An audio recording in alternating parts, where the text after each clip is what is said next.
Hi everybody, my name is Paul Hewitt. I'm a certified lay minister with the Green Valley United Methodist Church in Henderson, Nevada.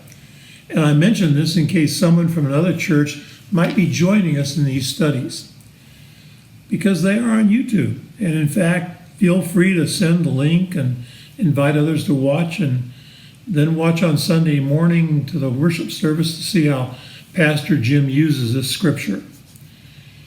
Each week during our separation during the coronavirus, I've been doing a brief study of the scripture that Pastor Jim will use as the basis for the sermon. This week, Pastor Jim will be preaching on what he calls his favorite Old Testament verses. So we'll be looking at several verses in Psalm 27, Isaiah 48:6, and Micah 6:6-8. This study we posted in advance of Sunday morning, so you can get a sense of what the foundation is for the sermon.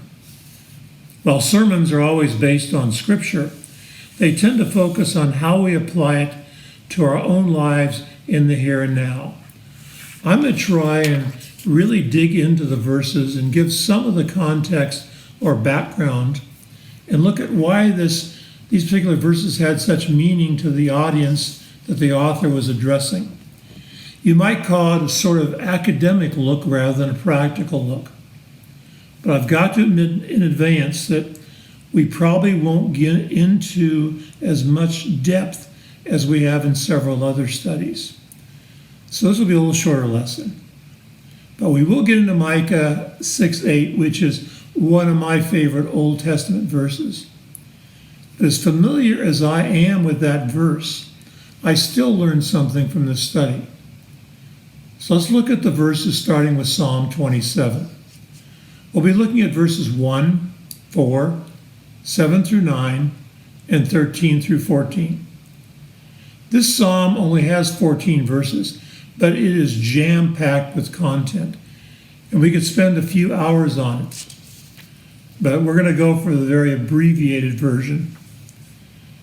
The 27th psalm is generally attributed to David. Some believe that there are two authors that were brought together by an editor or redactor. But we'll just stick with David, as the tone of praising God is so typical of David. Christians have traditionally felt it was written earlier in David's life when he was trying to get away from King Saul. Now let's take a couple minutes and read our verses in Psalm 27.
Okay, in verse 1 we see the word light.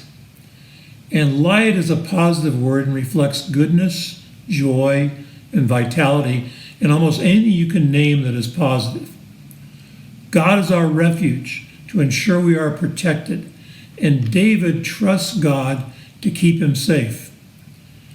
Regardless of his circumstances, verse 4 tells us that David sought to live in the house of the Lord, to sit at the feet of the Lord and to learn from God. David was a seeker who wished above all to be in the presence of the Lord. In verse 7, we hear David asking the Lord to hear his cries and be merciful to him. David is pleading that the Lord hears his prayers, but he's also asking that the Lord answer him. In verse 8, we find that if we want the Lord to hear our prayers, our voices must be open to hear his. Now, verse 9 is a plea. It's a prayer for the future. When he prays, "Do not turn your servant away in anger." It tells us that David realizes he's a fallen man and does not want to be cast off.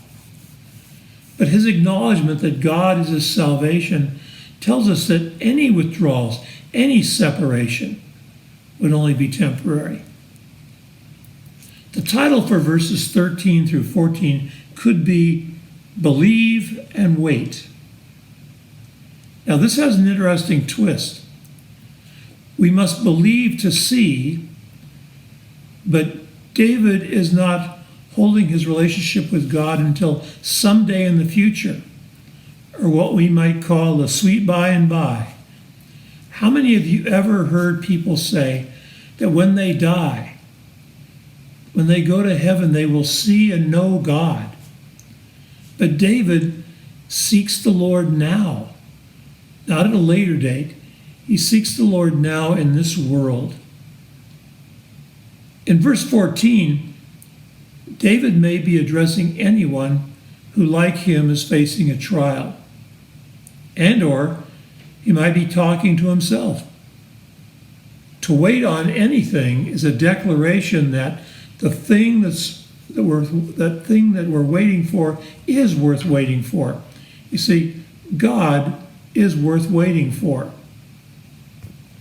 Now let's move on into Isaiah 49, verse 6. And let's take a few seconds to read through this verse.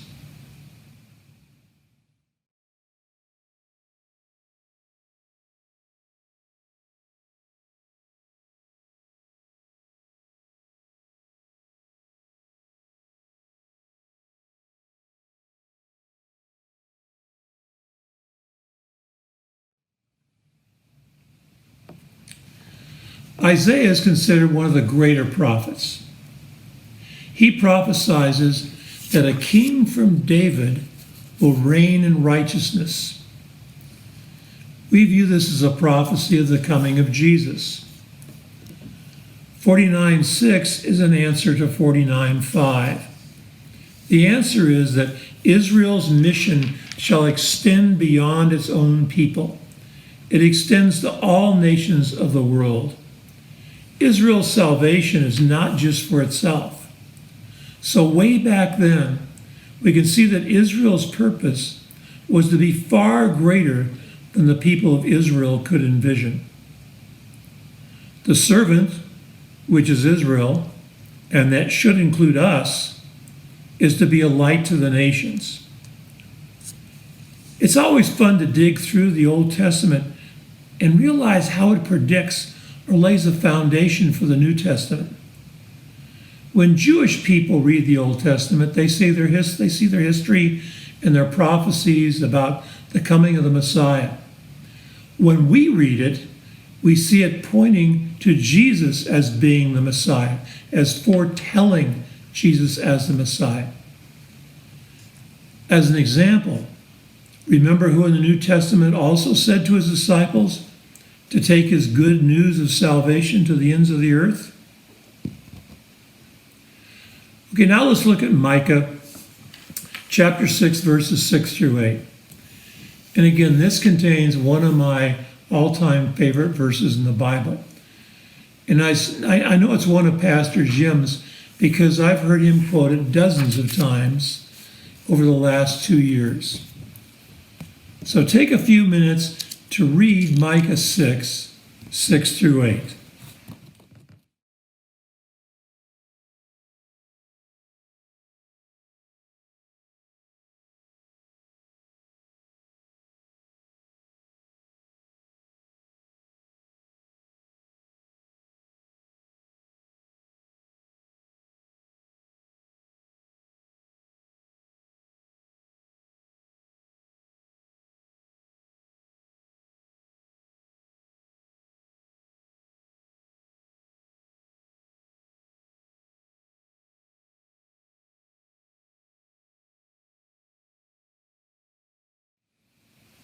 Okay.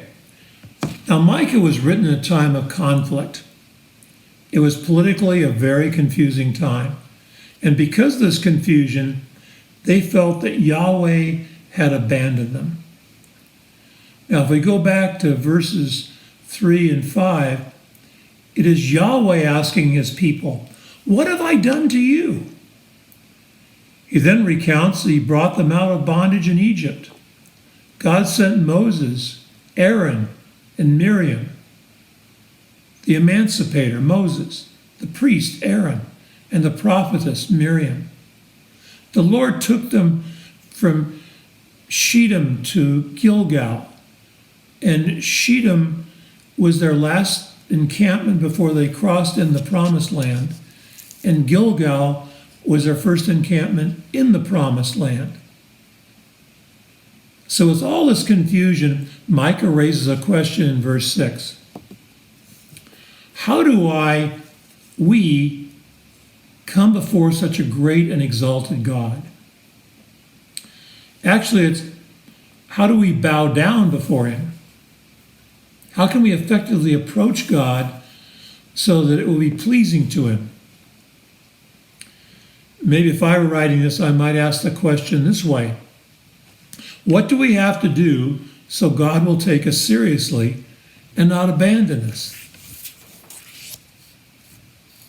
One common way or approach to God was to try and gain God's favor and to bring before him sacrifices. It was common to bring burnt offerings and animals such as calves. Now, normally it would be a 7-day-old calf. Note the number 7, the number for completeness. But a really devoted worshiper would bring a calf that was a year old. Now, obviously, a year-old calf was much more valuable, and it was considered the best offering a worshiper could bring. The idea of bringing thousands of rams or tens of thousands of rivers of oil is pure hyperbole. It would be impossible to bring something this lavish. So, is this what it would take to gain the Lord's favor? Would it take something this lavish? Then we read about sacrificing our firstborn. Sacrificing our firstborn for our disobedience. Is this what it would take to gain back God's favor? Now, just a note here. This child sacrifice probably didn't refer to Abraham, because at that time it was not an uncommon practice for some of their neighbors to actually participate in child sacrifice. The question being asked is, how extreme a thing must we do to gain favor of God? What does God really want for us? Then comes one of the greatest insights in the Bible. What is it that God really wants from us? What does the Lord require of you? To act justly, to love mercy, and walk humbly with our God. Now, if we were to ask this question or be asked this question, we might say that we should love the Lord our God with all our heart and soul and mind, and love our neighbors ourselves. But I don't see any conflict between these two. If we love mercy, act justly, and walk humbly with our God, we will fulfill the greatest commandment. Now I'll stop here, because I'm looking forward to seeing Pastor Jim and how he may stress verse 8, because I know it's been foundational to everything he's preached on since he arrived. We must love God. We must love one another. I just thought of something to leave with you, and it's one of those questions that's critical to who Christians really are. Can you love God if you don't love your neighbor? That's just something to think about. So have a great week, stay safe, and I'll see you in church.